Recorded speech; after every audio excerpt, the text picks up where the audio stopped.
Tuko hapa hindi ya igongona ria mathiko ma Nicholas Muthoga uria ni muru wa nyina na MCA wa Shamata Reuben Gitau mwena wa Shamata gavana Kiarie Badilisha huthirite mweke ucio gutariria muingi mibango iria thirikari yake yarire ya kwandandura utonga wa kaunti ino.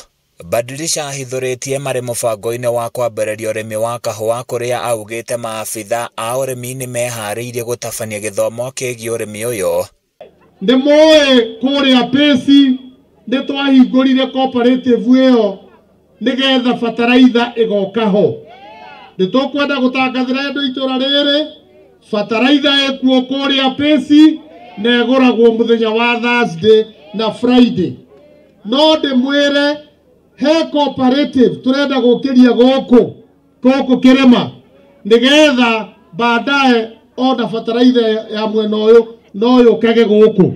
Oho gavana Badilisha hinyiriirie muingi wa kaunti no guthii na mbere na kuhimberia uhandi wa miti ya matunda amu thirikari yake ni hariirie wega kumanyita guoko. Itikirai tuhande miti na to miti ya matunda.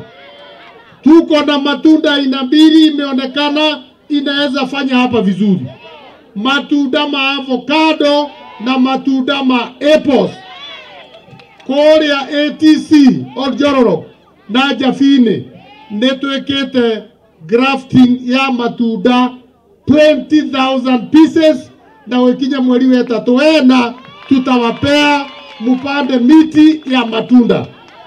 Hamona uguo atongoria kaunti no mahinyiriirio kunyitana nigetha mahote kurutira aikari wira riri muingi uritio kwiyumiria kuoya kura. Watu wa Nyandarua na Kenya nzima ningetaka kuwasihi siku ya leo mchukue kura, ndio ngao yako. Katibu adoito Gen Z zote wote wachukue kura, na hata sisi wananchi mwedo utete kura yake nigetha thirikari mugenda guthondeka mugakoro mwina kura ya kuruta wira ucio. Handu-ini ya Kameme TV kuma kaunti-ini ya Nyandarua ni njitagwo Francis Mwangi wa wira.